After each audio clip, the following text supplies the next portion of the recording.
This is an island surrounded by water, big water, ocean water. Trust me, I'm like a smart person. I'm very consistent. I'm a very stable genius.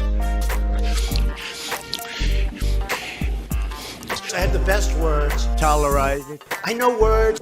Mike Pounds. I hope they now go and take a look at the oranges of the investigation. But there's no better word than stupid. And anomalous, really anomalous.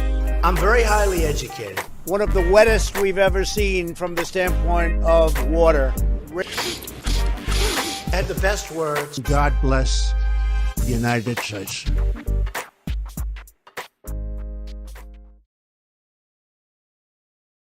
Now witness the firepower of this fully armed and operational battle station. In Venezuela. Stupid.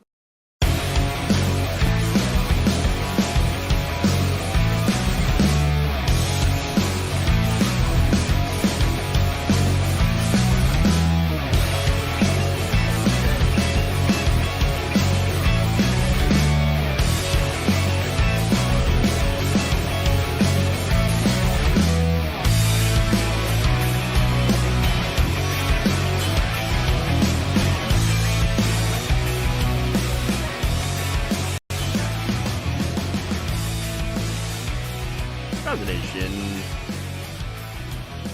Waldorf Nation. What's up, everybody? Friday. Welcome to the show. We got a good one for you today. Oh wow, we have some internal texts and emails about Fox News. And now, look, a lot of it's not going to be surprising to you, honestly, but generally, for those of you who are not familiar, who maybe, don't quite understand what the role of Fox News is, this could be enlightening. And for everyone else, of course, it'll help you just to reaffirm what you already know, that Fox News is, of course, completely 100% biased towards Republicans. And by the way, if you're saying, oh, but what about CNN and MSNBC? Yes, they are also biased. We'll get to all that stuff. First, Mike Pence versus Social Security. Of course.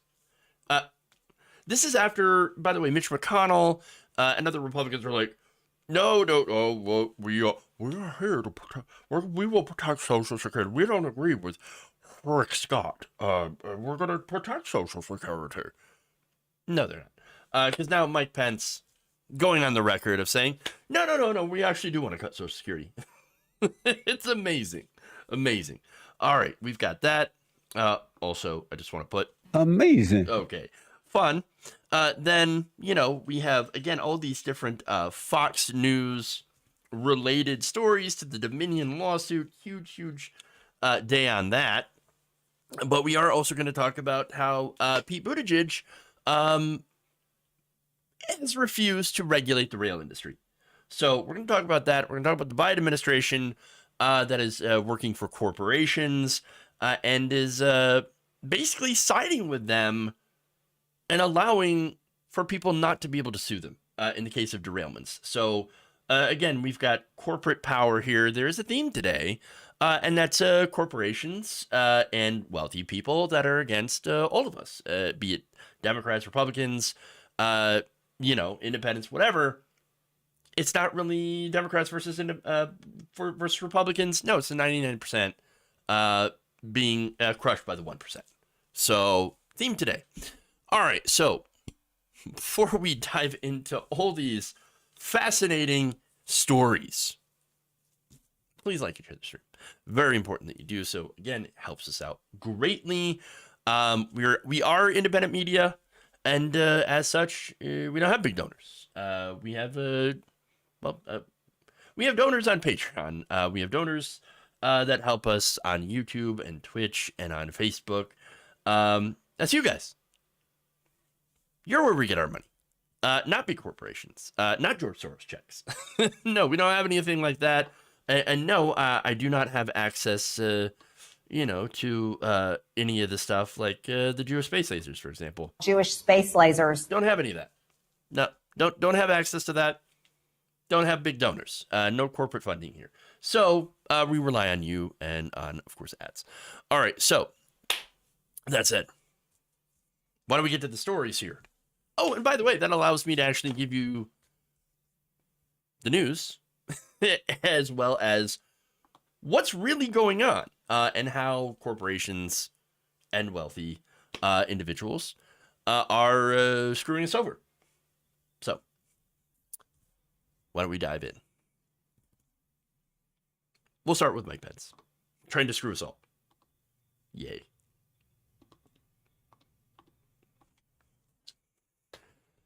Oh, okay.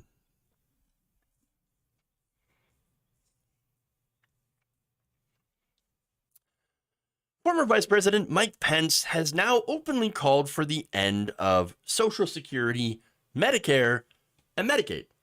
Take a look. We literally have a paralysis in Washington, D.C. that says we're never even going to talk about reforming 70% of the federal budget. That's what entitlements, Social Security, Medicare, Medicaid, are all in that cash. And we simply are not going to restore the fiscal health of this nation by simply nibbling at the edges of the federal budget. I submit to you that we have to have a conversation about reforming entitlements in the days ahead. I think we can replace the New Deal programs with a better deal. A better deal for whom? That's ultimately what it comes down to. But first, let me just tell you facts. Social Security and Medicare don't add to the debt. 100%. They're not, like the government does not borrow money to finance Social Security and Medicare. It is 100% paid for by taxes. That's payroll taxes. Look, you pay the payroll taxes 6.2%. Your employer also pays 6.2%. If you're self-employed, you pay, well, obviously double. Okay. You pay both your and your employer's share. So now you pay that up until the taxable maximum of about $160,200. After that, you don't pay anything. You hit the cap. So remember that, because that's going to be important later on. All right. Now, I say that because, again, that's true. These are facts. Mike Pence is lying to you. He is giving you the opposite of facts, which are lies. So that's very important. If you're trying to link the national debt with Social Security and Medicare, you are lying. They have nothing to do with each other. 100%. Now, secondly, Mike Pence, this is a discussion about, we got to do something about the debt. We got the debts and the deficit is so large. We got to do something. We got to shrink the federal government, right? That's what he says. Here's the thing, though. If you're so worried about debts and deficits, then you might remember Mike Pence being in favor of the Trump tax cuts. In fact, he was in the administration, he was vice president. And he loved the Trump tax cuts, which, by the way, in 2018, the CBO had estimated that the Trump tax cuts would cost about $2.3 trillion. Add $2.3 trillion to the national debt. Everything they said about, the tax cuts are going to pay for themselves. We're going to have massive economic growth. It's going to trickle down on all of us. No, it didn't. It didn't.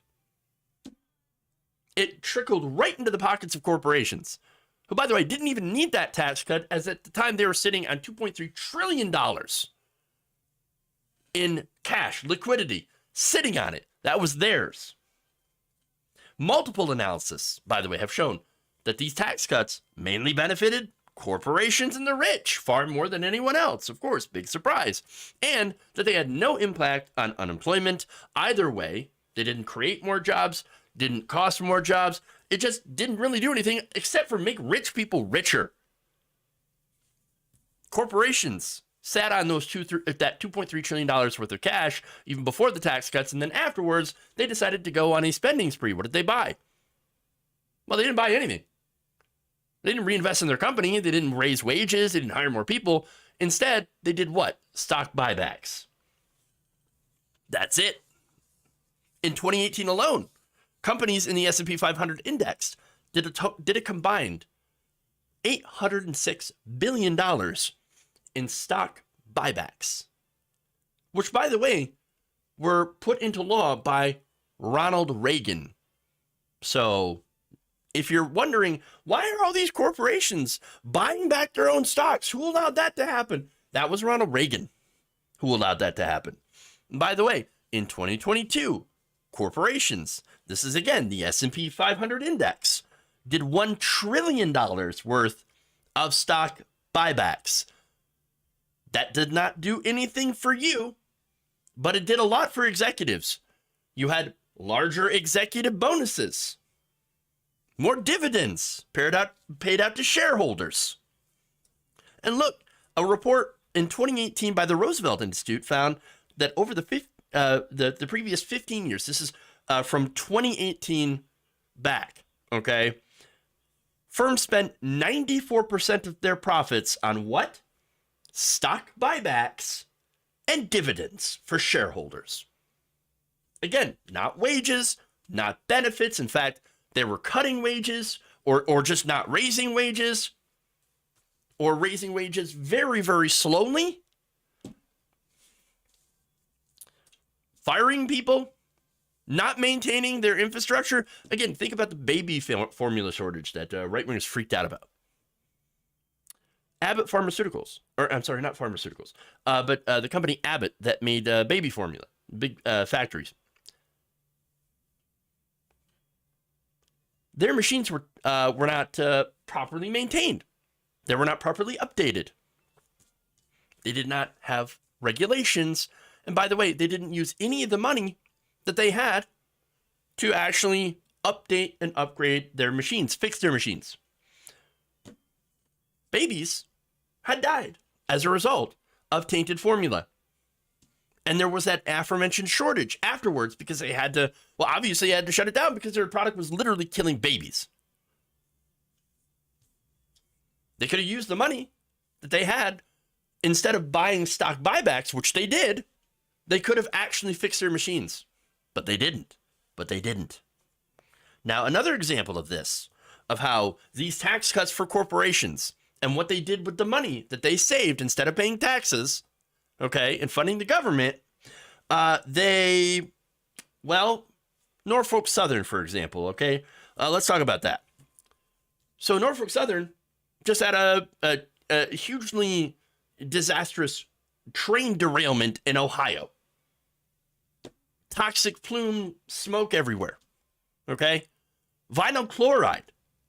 You have animals that are dying. You have people with health problems now, unsure of whether or not it's safe to be home. Norfolk Southern, guess what they did? Instead of upgrading their ECS to ECS braking systems, which are far superior to their Civil War era brake technology that they were using, they did stock buybacks. And again, stock buybacks exploded after Trump and Pence pushed the tax cuts and deregulated the rail industry. So now, Mike Pence, if you cared all about the debt, you might want to talk about the massive tax cuts, for the rich and corporations that you did. Because that's where the majority of the debt's coming from. Not from Social Security and Medicare, who have nothing to do with the national debt. And of course, you add in the fact that you have subsidies to corporations that allow them to pay nothing in taxes while we pay them from our tax money. Not to mention the $800 billion that goes annually to the military-industrial complex. Numerous amounts of spending. That's just handouts for corporations. But Pence is saying, no, the real problem, it's Social Security, it's Medicare, it's old people being able to retire. Yes, that's a real issue. No, it doesn't add a single penny to the debt. Here's the reason why Mike Pence is out here floating this idea. Along with, by the way, Rick Scott, Mike Lee, Ron Johnson, and all the other Republicans that were caught on camera previously saying that they wanted to cut and eliminate Social Security. You know what? It's because their donors don't want to pay taxes. Wall Street also wants a cut. So now, and by the way, that's where it ties into Mike Pence's plan, what he would like Americans to do instead of having Social Security. I think in Social Security, you can keep all the promises that you made to seniors. You can, people that will retire within the next 20 years, no changes, but to give options to younger Americans to invest a portion of their Social Security in a private savings account and get a better deal, I think is an idea whose time will come. Do you think there's an appetite for that? Look, it's all about leadership, Sandra. I really believe that. It's all about leadership. It's ironic he's talking about leadership because this guy's the one who's taking the marching orders from his gigantic donors. And by the way, they all do. They all do. So now, this private savings account that Pence is talking about. All right. So look, Mike Pence has been pushing for Social Security privatization since the Bush era, the Bush administration. So he's been on the record. Now, this would rely on you putting money into a private account and saving for retirement that way. Now, Pence says, oh, well, this will be fantastic for younger workers, you know. And by the way, we'll keep older workers for the next 20 years. So older workers, people who are retired, you're going to be okay. You're going to be okay, right? Yeah, sure. But younger people, you're going to have the option, yes, to, withdraw, opt out of Social Security and start, putting your own money into your own account. Now, of course, that's not the reality. Younger workers will not benefit. In fact, this plan screws over younger workers because they would end up having to pay twice for the next 20 years. One, to fund the benefits of current retirees under Social Security's pay-as-you-go system, and the second, to fund their own retirement accounts. In fact, the CBO concluded the cost of the transition to a privatized, pre-funded system would reduce the rate of return of today's young people as well, the transitional generation, to a level lower than the rate of return on Social Security. So that goes on for 20 years. Everybody except for current retirees gets shafted. And by the way, current retirees also get shafted because there's less money in the system to pay off benefits when, younger people also go and try to do their own system, right? So now, if you're not able to save enough under that, well, sad day for you, right? Of course. Now, the final irony here is that privatization, doing the transfer, would actually end up increasing the debt. Apparently, it would require trillions in additional borrowing to pay for current retirees because, well, that's what Pence had promised, right? We're going to keep all of our stuff, all of our, promises to retirees for the next 20 years, 100% of benefits. Well, that would require additional funding. So they'd have to, borrow more. And by the way, as more people opt out, that's going to mean less money for the Social Security system. Actually makes the trust fund run out faster. So look, his plan makes no sense. It's terrible for everybody except for rich people who don't want to pay any more in taxes. Again, right now, rich people are exempt from paying anything over $160,200. Once they pay that, they're done. They don't have to pay any more into Social Security. Now, the way to fix that is super simple. You just get rid of the cap. Get rid of the cap. And by the way, that's a plan that majority of Americans support. Because remember, majority of Americans support Social Security. And by the way, vast majority also supports expanding Social Security benefits. So now why is Pence going on the record with something that is extremely unpopular with the American people? Well, it's because Mike Pence is not appealing to you. His audience is not you, it's corporations. It's rich people. He's appealing to the donors that have the money. And specifically, I think he's appealing to the giant war chest that is right now being held by the Koch network, and they plan to use that against Donald Trump. There's a lot of speculation that Mike Pence will be entering the 2024 election. And so here's Pence on his knees saying, please, please, please give me the money. Just spend it on me. Trust me. I got this.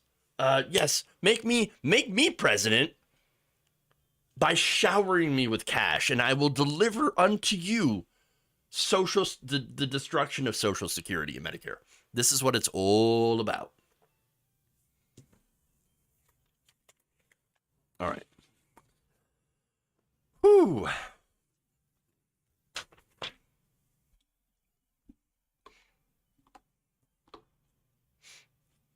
Let me just note. Mike Pounds. Okay. Bush Jr., yes, you're correct.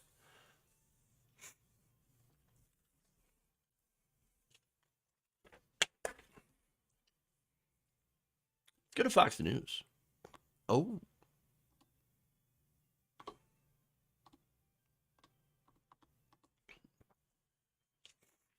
This shouldn't be at all surprising, but again, here we are.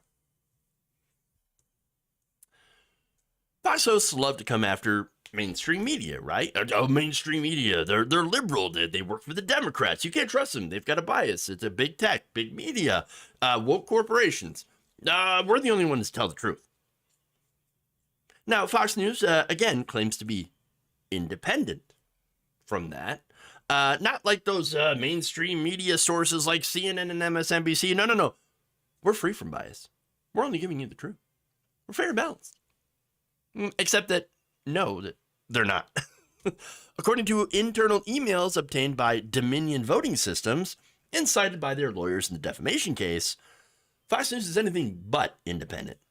In fact, in November of 2020, Fox News chairman Rupert Murdoch had emailed CEO Suzanne Scott to say that then President Donald Trump was not going to prevail in his election. Ooh, scandal. No, we already knew. It's a statement of fact. And that the network should instead of boosting Donald Trump's election conspiracy theories, they would focus on boosting Republican Senate candidates in Georgia. In a November 16th email, Murdoch said the voter fraud claims pushed by Rudy Giuliani should be, quote, taken with a grain of salt. Trump will eventually concede, and we should concentrate on Georgia, helping any way we can. We don't want to antagonize Trump further. But Giuliani taken with a large grain of salt, everything is at stake here. That was Rudy Giuliani responding to that. No. Okay. So now, remember, Republicans at the time needed to win just one of those races to maintain control of the Senate. So they were going all in. They were not successful. John Ossoff defeated unseated Senator David Perdue. And Raphael Warnock ousted Senator Kelly Loeffler. So those were the runoffs, by the way. So that said, we've got to do everything we can to help Republicans win. Well, that doesn't sound very fair and balanced to you, does it? No, of course not. Now, look, here's the thing. The revelation, it's not really even a revelation. It's kind of like, duh. Yeah, we all know that they have a bias, right? The problem that I have with this is not the fact that they have a bias towards Republicans. You can be as biased towards Republicans as you want. Of course. All media, by the way, has a bias. CNN has a bias. MSNBC has a bias. Fox News has a bias. Now, look, if anybody tells you that they don't have a preference or any sort of bias, we are completely 100% neutral. We have no core values at all. No, they're not being honest with you. Yeah, of course. Everyone has a bias. I have a bias. I have a bias towards progressives. I'm honest about it. I'll boost progressive candidates. But by the way, I'll also criticize progressives. I'll criticize Democrats, criticize Republicans, criticize everybody. I don't care. I will criticize. Now, the difference here is, unlike Fox News, I'm actually honest about it, having my bias. Yes, I have a preference. Not that said, having a preference is fine. It's okay. We're allowed to have a preference. We're allowed to do that. Again, as long as we're honest about it. And the most important thing is as long as you stick to the facts. I believe in facts. I want to get things right. I want to give you the facts. Not like, oh, the Democrats say this, Republicans say that. You decide. You know, and that's, by the way, speaking of the bias in the mainstream media doesn't have a bias towards left or liberals. No, they have a bias towards, well, corporations, the establishment. That's what it is. And so, yes, they will do things and say things, run segments that are pro-corporate. And they'll take the side of corporations. That's it. And sometimes a lot, that'll be on the right wing when it comes to, for example, economics, because economically, the establishment is conservative, which means pro-corporate, which means tax cuts for the rich, deregulation, etc. That's just the way it is. Now, social issues, of course, you'll see that's something that's different. Whereas, that's not really, corporations don't really care as much if you're on the side of, in fact, they're kind of now on the side of social issues that are progressive. They're becoming more diverse and they're doing all this stuff. And so, okay, that said, they do have that bias, and it is an establishment corporate bias. So now, facts are important, though. Facts are the most important thing when you're trying to deliver the news. And yes, sometimes I might get some of the facts wrong, and I'm perfectly honest about that as well. But I do my best to try to present reality to you and to be objective. Now, you compare that and contrast that to Fox News and other media, and by the way, sometimes even alleged leftist media. They might not be objective. And so you have to be concerned about that, and you have to look out for that, and you have to understand who is being objective, who is giving you the facts, and who isn't. And I know that can be sometimes super tough to do.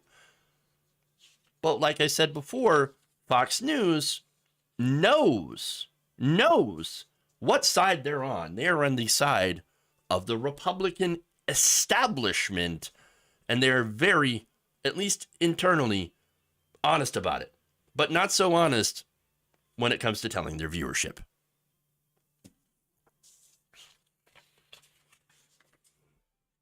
Okay. So let me fix my chair real quick.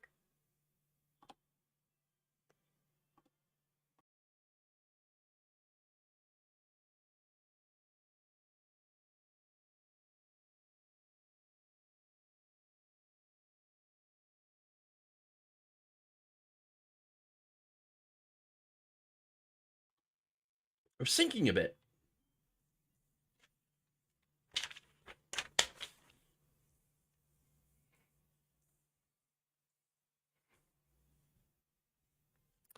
All right, so let's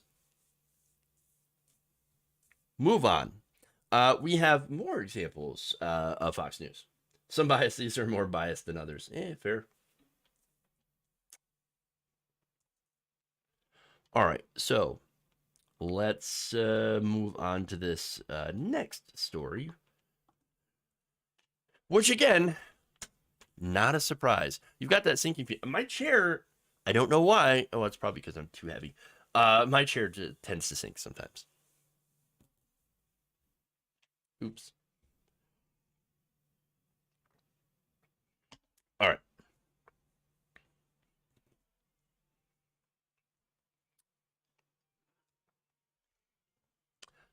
According to recently released emails from Fox News in the Dominion voting system's defamation lawsuit, Fox reporters were apparently punished for fact-checking false election claims that even Rupert Murdoch had called insane. So, for example, Rudy Giuliani and Sidney Powell, they were doing their insane press conference. I'm sure you all may remember that. It's where we get this. In Venezuela. She's talking about Venezuela, the ghost of Hugo Chavez, stealing the election for Biden, using Dominion voting systems, and all these insane things. Well, now Murdoch at the time sent an email saying that these claims were, quote, really crazy stuff and damaging. Now, look, really crazy stuff? Yes, absolutely. Damaging to what? Democracy? No. Damaging to Fox News and their bottom line. Look, that said, Fox News and, their executives and personalities at the time were also very worried about upsetting Trump viewers. And so what did they do? Well, they lied. Of course. In fact, per the Dominion brief. But while Fox did not cut away this time, then White House correspondent Kristen Fisher did fact-check the claims made by Powell and Giuliani. Fox's executives were not pleased. Fisher received a call from her boss, Brian Bolton, immediately after, in which he emphasized that higher-ups at Fox were also unhappy with it, and that Fisher needed to, quote, do a better job of respecting our audience. So now, Fox News respecting their audience, to them, that means lie to them. Tell them lies. Tell them sweet little lies. Okay. Tell them what they want to hear. Not the truth. Oh, no, they can't handle the truth. They don't want the truth. They're not interested in the truth. Not at all. No. We're gonna respect the audience by telling them, Donald Trump, he won the election. All right, there was massive voter fraud. So much voter fraud. I just unfathomable amounts. I mean, we can't even tell you how much voter fraud there was. Yes, absolutely. Please don't go to Newsmax. Please stay here, fair and balanced. So look, to me, that seems like the opposite of respecting your audience. It seems like disrespect. It seems even insulting, honestly. I mean, imagine if I would go up here every day and blow smoke up your ass, tell you exactly what you want to hear. Well, you wouldn't want to watch, would you? I would hope not. But unfortunately, there are a lot of people who do, and it's a very real phenomenon called audience capture. And Fox News is very well aware of that audience capture. And look, sometimes I say things that you might not like, you might not agree with. It happens. I'm going to keep saying them, though. As long as it's true, that's what we're supposed to do. That's called being objective. Now, as I said before, though, the real reason Fox News did not want to tell their audience what was objectively true, they didn't want to lose the viewership. They didn't want to lose the money. They were worried, of course, about their audience going over to Newsmax. And so what happened is that they would go after their own reporters and anchors if they dared to actually tell the truth about what happened in 2020, the election, and that Trump did lose. They didn't want to hear it. One example, Fox News anchor Dana Perino had criticized the Rudy Giuliani presser on air. Suzanne Scott had allegedly went on a screaming fit about Dana's show and their reaction to the presser. And that's not all. Tucker Carlson had also tried to get a reporter fired.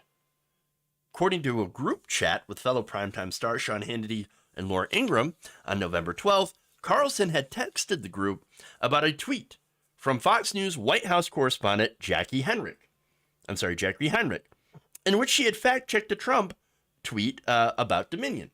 So again, you're a reporter. You're supposed to be factually correct, right? When you report the news, we would hope so. That said, she tweeted out this: "There is no evidence that any voting system deleted or lost votes, changed votes, or was in any way compromised." That was fact-checking. So now, the Trump tweet she was fact-checking cited Hannity and Dobbs, which of course were Fox News hosts. Hannity still a Fox News host. Lou Dobbs, not a Fox News host. Not anymore.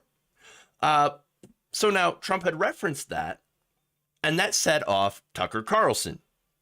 Here's what he said to the chat. Quote, "Please get her fired. Seriously. What the fuck? I'm actually shocked. It needs to stop immediately, like tonight. It's measurably hurting the company. The stock price is down. Not a joke.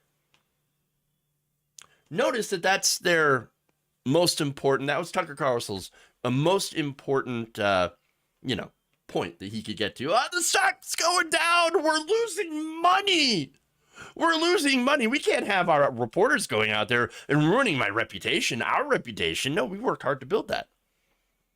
So, yeah, we can't have people out here saying the truth. We can't have people out here, debunking Donald Trump's outrageous lies.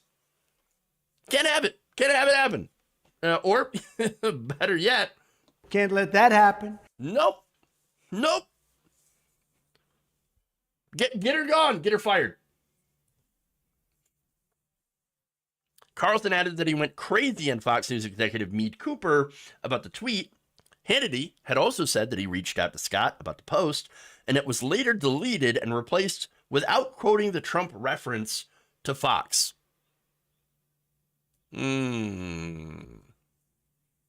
So, look, we know their number one priority is to make money. Of course. That's all they care about. And they make money by promoting Trump's election lies. And they made money because the chuds wanted to hear it. They believed it.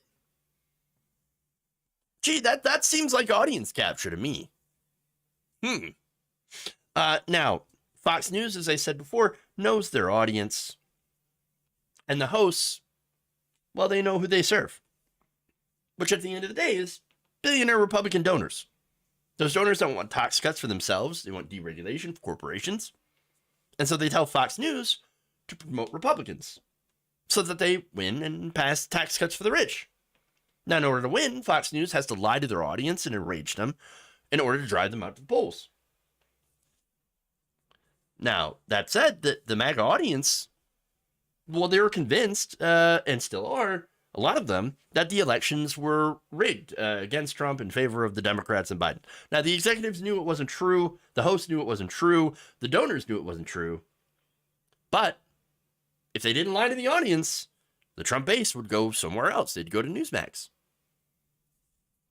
And so any reporter that didn't toe that line, the Trump line, and they dared to do any sort of fact checking, was supposed to be their job, well, they'd get punished.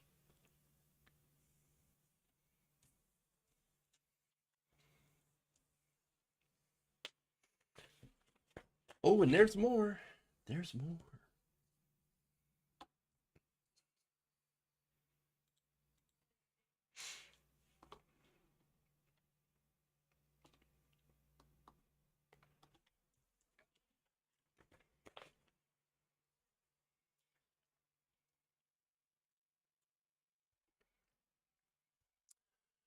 Fox News hosts and executives knew that they were full of crap. Now, especially when it comes to election fraud in the 2020 election. This is according to internal messages and emails in a brief presented by Dominion Voting Systems. Now, they are suing Fox News for defamation for obvious reasons. So now the brief involved a lot of text messages and emails from various Fox News personalities, executives, and even, of course, Rupert Murdoch. One email from Murdoch to CEO Susan Scott said this about Trump, quote, "Trump will concede eventually, and we should concentrate on Georgia, helping any way we can. We don't want to antagonize Trump further, but Giuliani taken with a large grain of salt. Everything is at stake here." Okay.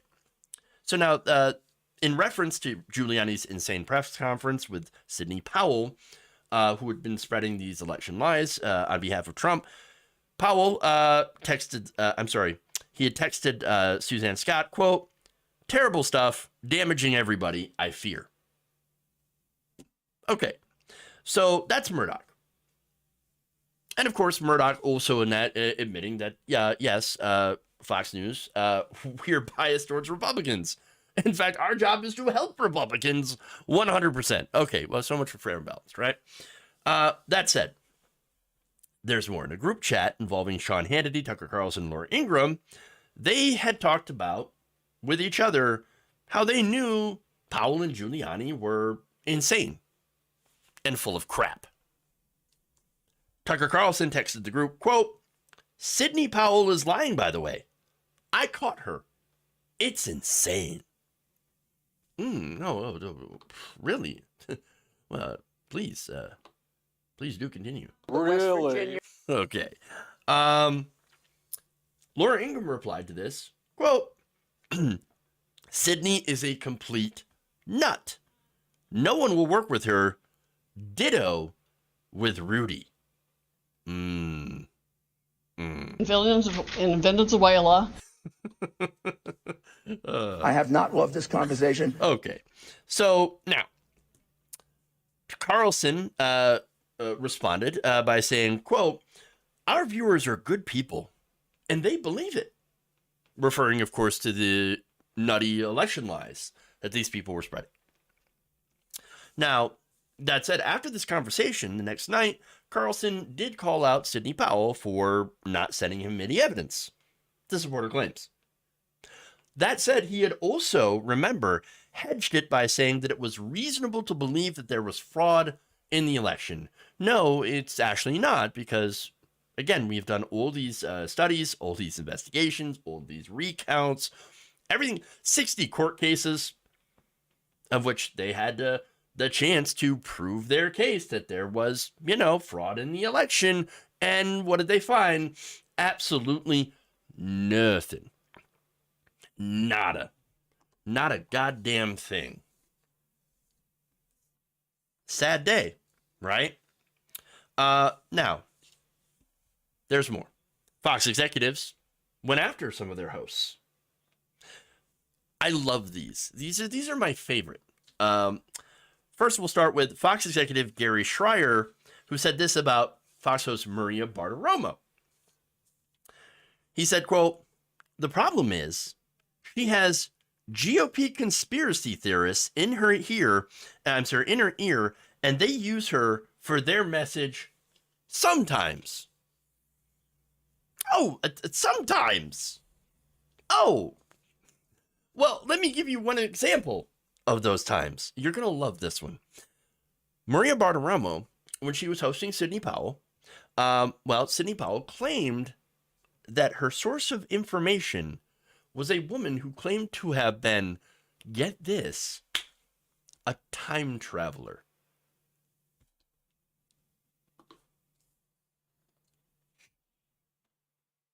A time traveler.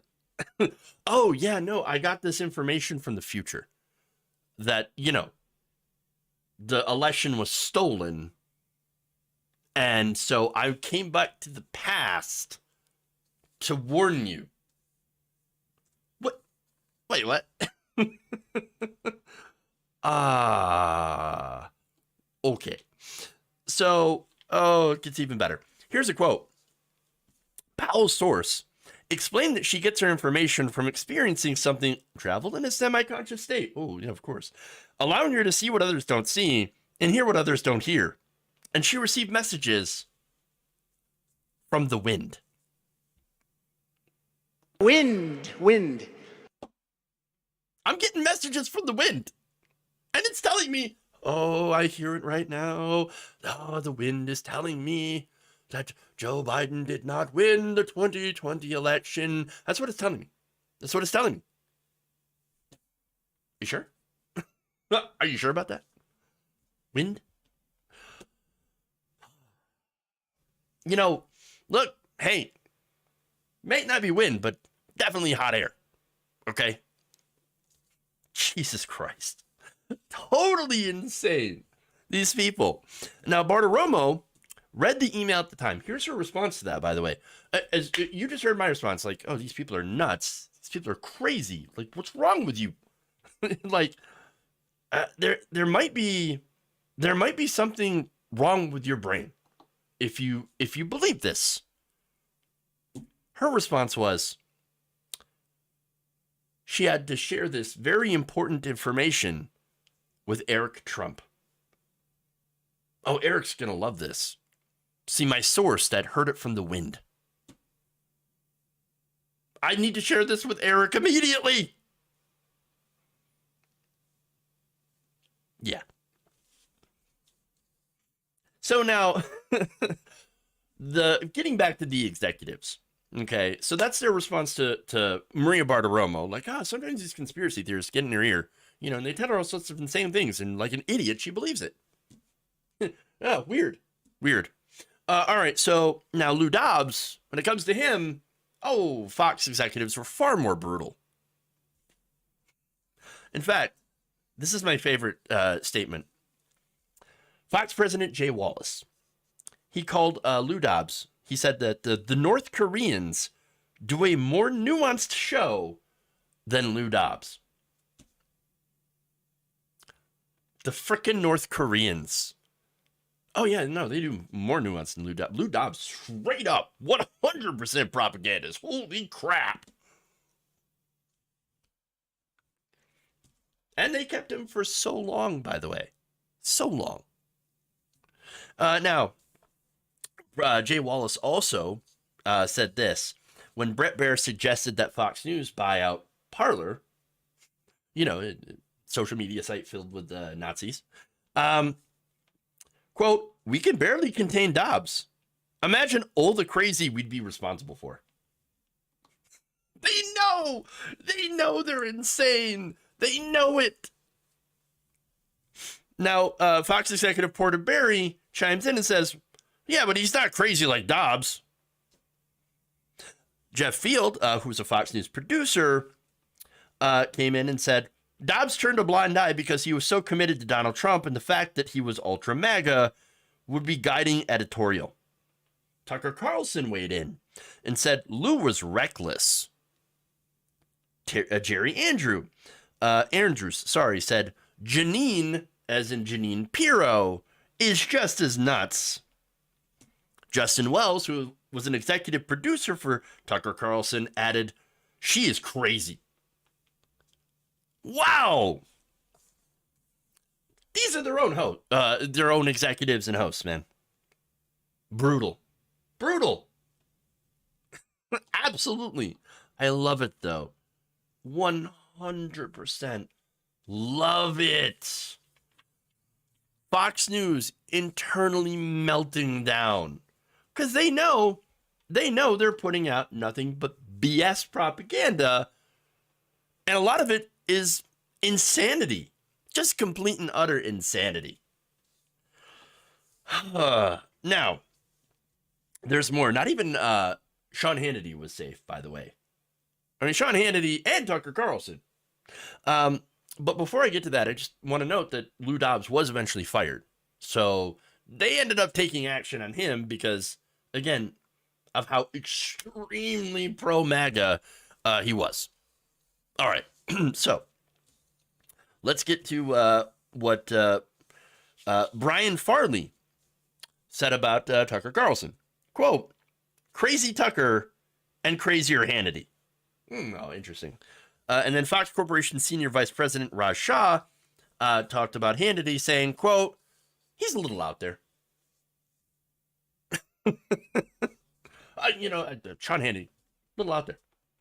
Just a little, though. Oh, okay. Oh, great. Look, they know their hosts are insane. What does that tell you about the viewers? Again, because they put these people on in primetime. Tucker Carlson, primetime. They know Tucker Carlson's crazy. They know Maria Bartiromo is crazy. Taking, again, listening to sources who have other sources that think that the wind told them. Wind. The wind. Insane. These are the people that, by the way, largest, I should say, most viewed news channel on U.S. television. If you're wondering why our country is such a goddamn mess, look at the media diet that we have in this country. Wow. And that's why there are millions, tens of millions of people out there who have no grasp on reality. And of course, the fact that everyone at Fox News knows it, even the hosts know it. And by the way, Tucker Carlson also referred to Trump after January 6th as demonic. They know that they're misleading people. They know they're lying. They know they're straight up putting out propaganda for their viewers. And they do it for money. They do it to push Republican candidates that are going to give them tax cuts and deregulation. It is all about corporate greed. Their greed, and they are lying to you in order to keep you hooked, invested, and watching. And so that you get no factual information, just what they want you to hear.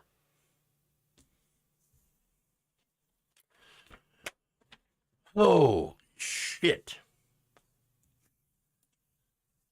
Yeah. Can't let that happen. Let's move on. We got one more story here. Let's go to Pete Buttigieg. Oh, boy. Now, that's going to get some Democrats mad. But trust me, there's a reason.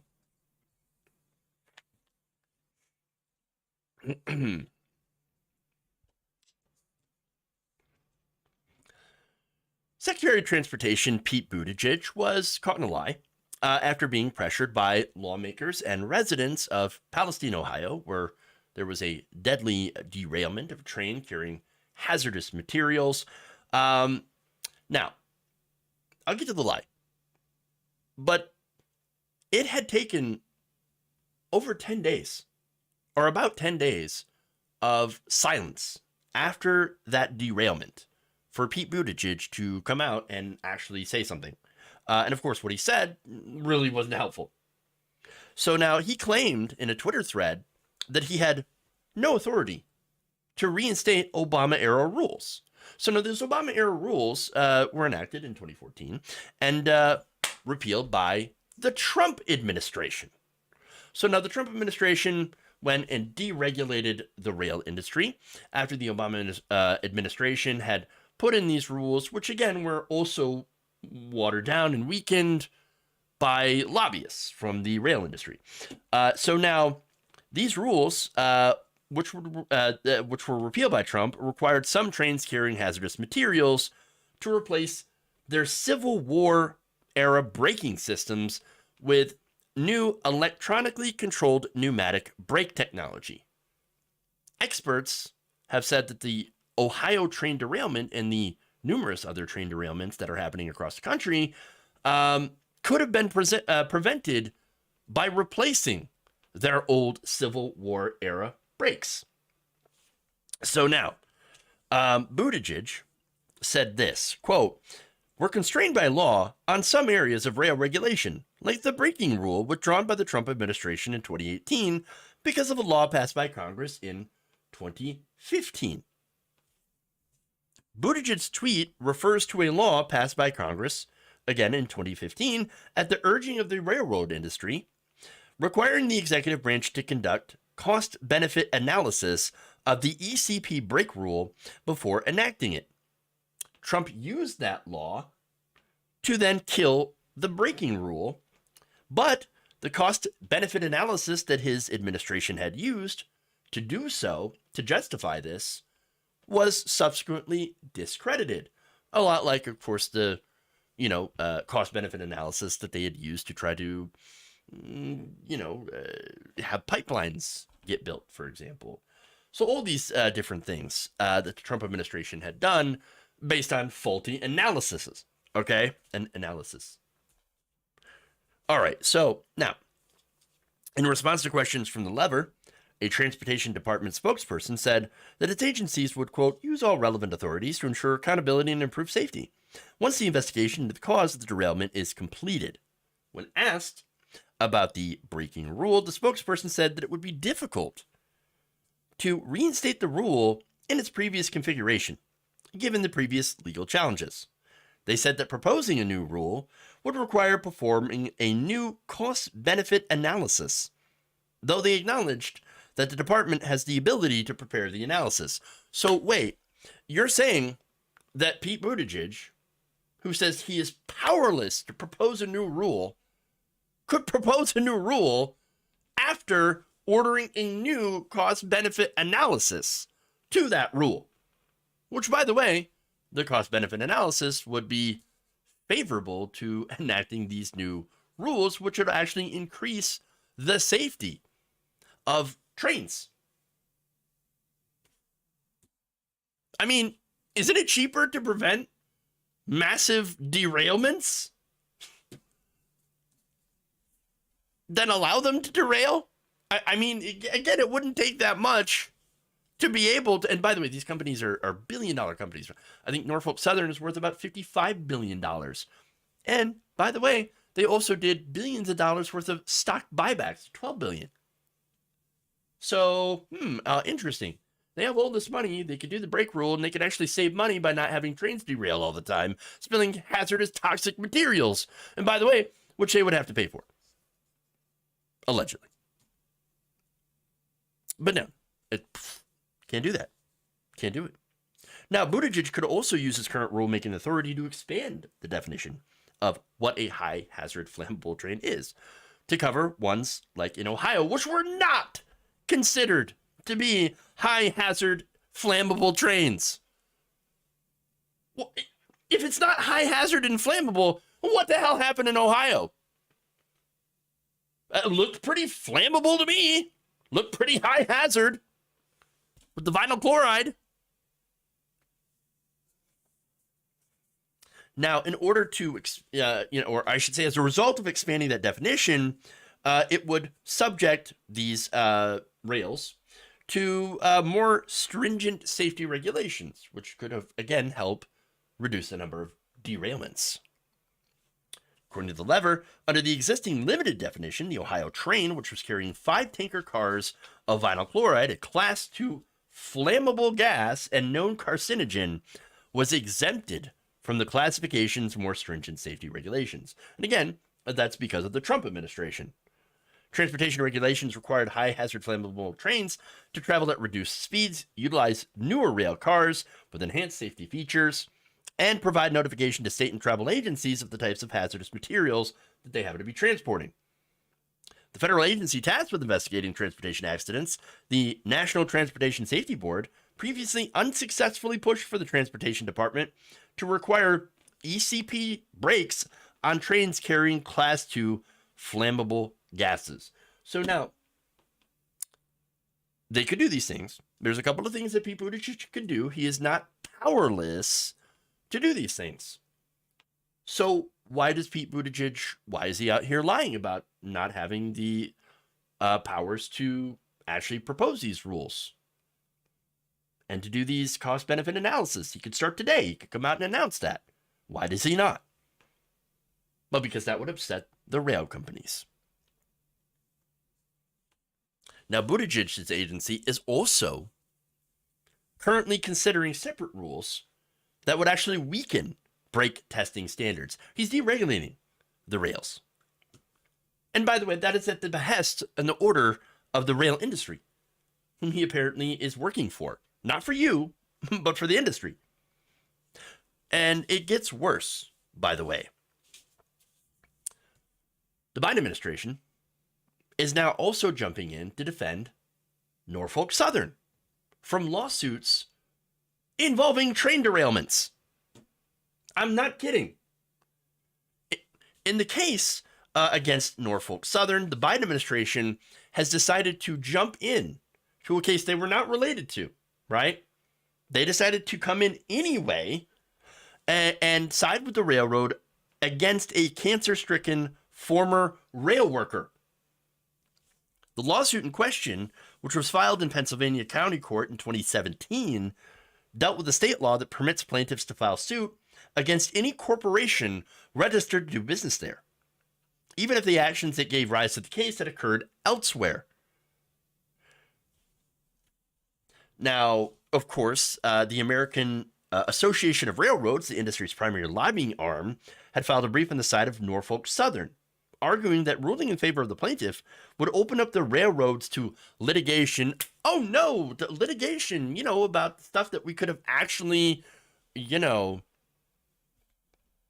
prevented by just spending a little bit of money on enhanced braking systems. And not only that, by the way, but also on more workers. rail workers, look, the railroads are very, very short-staffed at this point.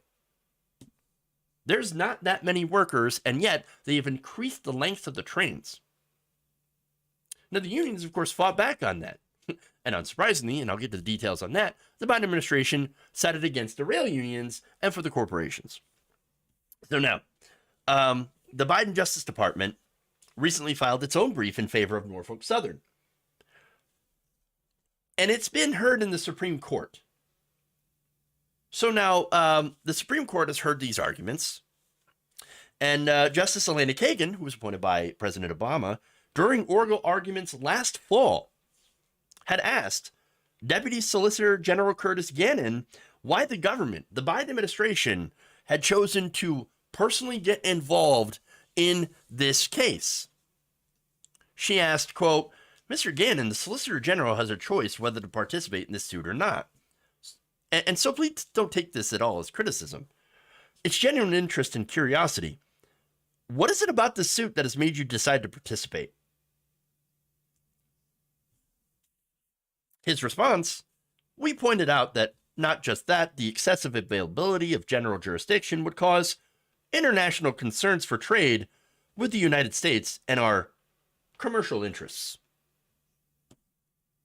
Oh, commercial interests, what does that mean? Well, it means profit. If they allow people who are the victims of their derailments involving hazardous, toxic materials that end up getting into the atmosphere, into the ground, into the air, and get people sick,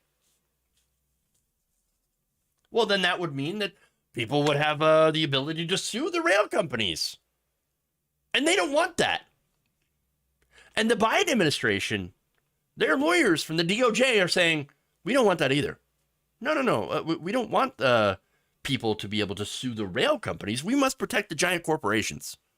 We must protect them at all costs. It doesn't matter. It's about their profits. They didn't have to jump in. They decided to do so. And by the way, getting back to the rail strike.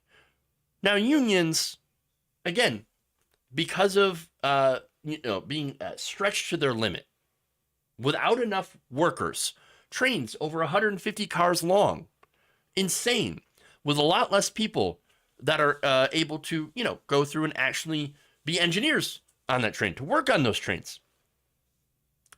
No paid leave. They can't afford to actually take a day off because these rail companies do not want people to take a day. They have to come in sick. They don't, again, have no sick days. They can lose their jobs. They're basically stretching these people to their limit, to their breaking points, in order to maximize their own profits, which of course makes it far more dangerous, coupled with the old Civil War era braking systems, for there to be an accident, for there to be a derailment. And of course, when that derailment happens, we can't allow the people that are the victims of the derailment to sue. Now, the union went on strike, or tried to go on strike, sorry. They weren't even allowed to go on strike. The Biden administration came in as a strike breaker. I'm a pro-union president, except you just broke a rail strike. Along with the help of Congress. And by the way, progressives in Congress also supported breaking that rail strike. They signed on to that. Well, because it would hurt the economy. Oh, our precious, precious economy. We can't do anything. We have to protect corporations at all costs. The only people that are good in this story are the rail workers, the unions, and the victims. Corporations and the companies, no. They're not the good guys. It's the government. Look, understand, both Democrats and Republicans are not serving you. They're on the side of the corporations. You have to remember here that it is not just Republicans versus Democrats. And by the way, I am telling you that on a lot of issues, Republicans are horrifying, disgusting. Okay? But on economic issues and on issues where it's labor versus corporations, Republicans and Democrats agree. We must crush unions, crush labor, and protect corporations, protect the economy, protect the bottom line. That's the one thing that unites both of those in the establishment. So the real issue here at this point isn't right versus left. It's the 99% versus the 1%. It is corporations versus labor. It's corporations versus regulation. Turns out we need regulation that saves people's lives. But apparently, as long as we have politicians that take money and do the bidding of the big donors, trains will continue to derail. Toxic chemicals will get into your soil, into your air, into your body, make you sick. And of course, we don't have universal health care that'll help you with that. No, that's on you. And you have to take care of that. Because certainly the corporations aren't going to pay for it. And if there is a cleanup, it'll be funded by the government. Your taxes. Our taxes. Again, this is corporate rule.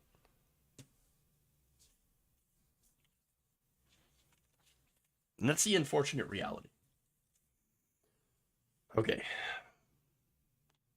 Hoo-wee.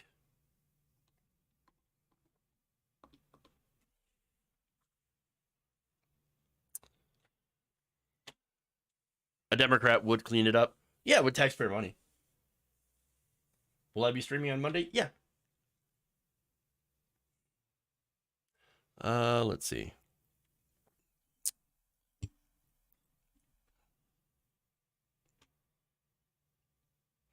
I'm 65 and enjoying life because of my union, retirement, and my Social Security.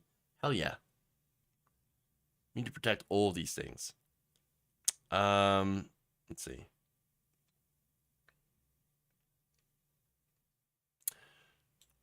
In their haste to free up the supply chain, they were urged to do more to deregulate, I suspect. Yeah. Unfortunately. Let's see. Let's read some super chats before we head out. Ryan Nowicki, thank you for the very kind $5 on super chat.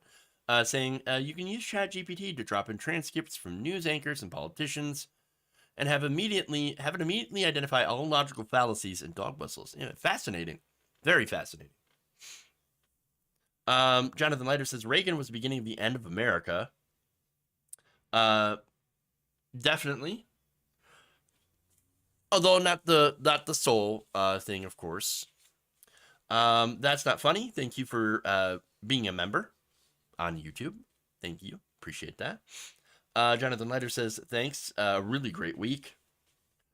Madi Darno says, look what you did. You made a community. Yeah, I know, right? How dare I?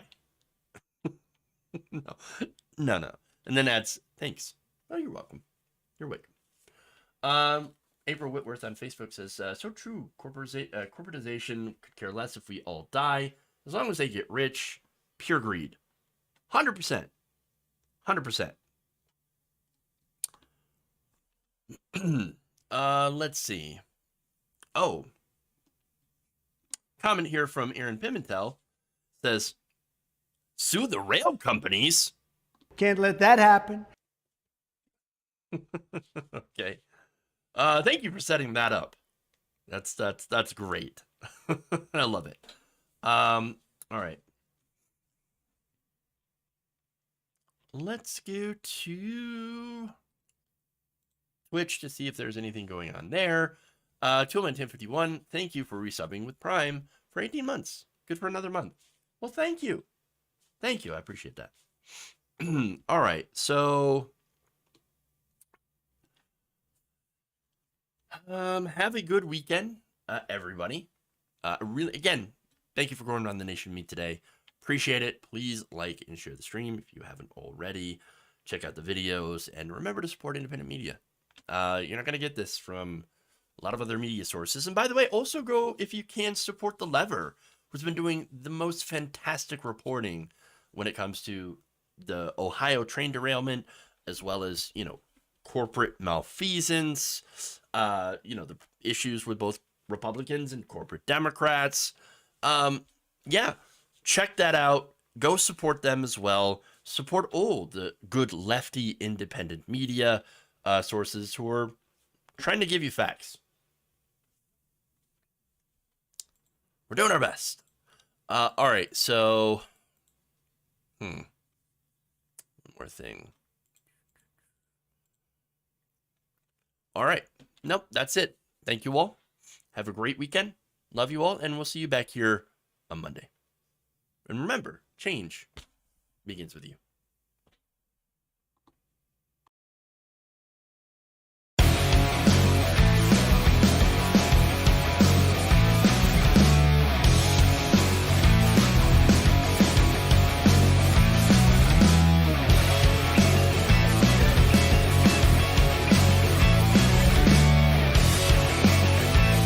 Win, win. Pink-haired communist. Petri-ish.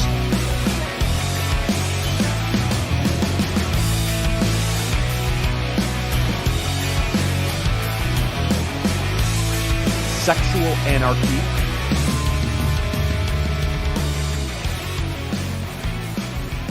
USA, USA, USA. They're kicking me out the door. They're kicking me out the door.